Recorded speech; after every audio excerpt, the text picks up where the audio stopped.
the Ask a Trainer questions asked us about a horse that maybe starts out a little behind the leg or sluggish, and that's also downhill.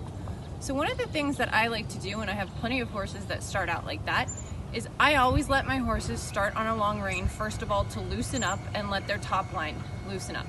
Then a horse that's a little bit on the dull side, I will actually let canter on a long rein before I put them to work in a frame or make them engage themselves, because oftentimes once they loosen up at the canter, it makes it a little bit easier to get them to engage not only their haunch but their entire top line. So the first thing I would say is, if you have a horse that's a little bit on the dull or quiet side, first of all, trot or canter on a long rein before you put them to work where you're asking them to engage and maybe work a little bit harder or come into a frame.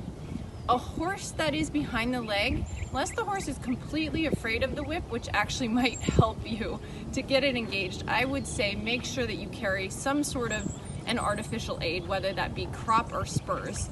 Oftentimes it's easier to start with a crop, and sometimes horses are more sensitive to one aid than another, so maybe your horse will respond better to a whip, or maybe your horse will respond better to a spur, or maybe you'll need both. But either way, see what works and go from there.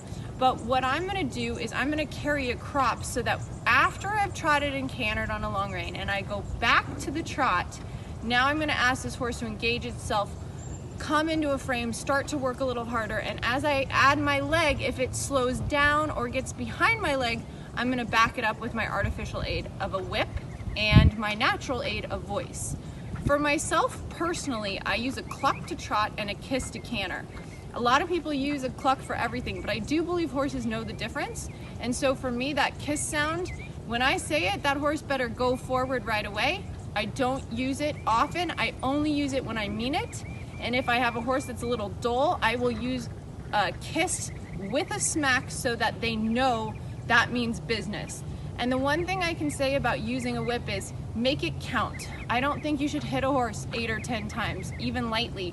I think one good smack makes a difference. So if you're going to use an artificial aid like crop or spurs, make sure it counts, and don't just be an annoying little person with a crop, tap, tap, tap, tap. Nope, make it count, and make it count with voice so that your horse understands that when you cluck or kiss, you mean business. So this horse has gone out. He's a beautiful mover. He's a little bit on the quiet side. I've let him trot and canter on a long rein, and now I'm going to ask him to engage himself a little bit more. So not only am I working him with just a crop, but I also have my voice. And so I'm going to ask for a trot to canter transition. And when I do, I'm going to show you kind of what would happen if I didn't warm him up off my leg. So if I asked weakly and just kissed,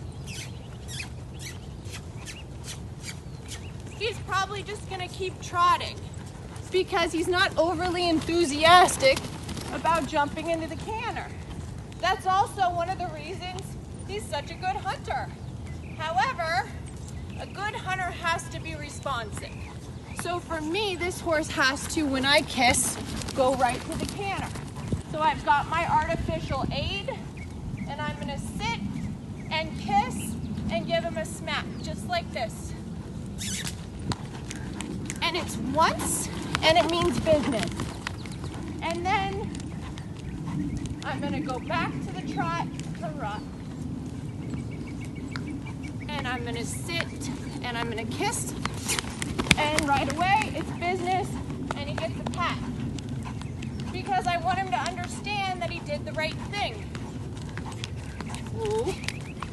If you have a horse that maybe is on the far end of being lazy or behind the leg, for example, you go to pick up the canter and the horse maybe hops up, or maybe it pins its ears, or maybe it kicks out at your leg.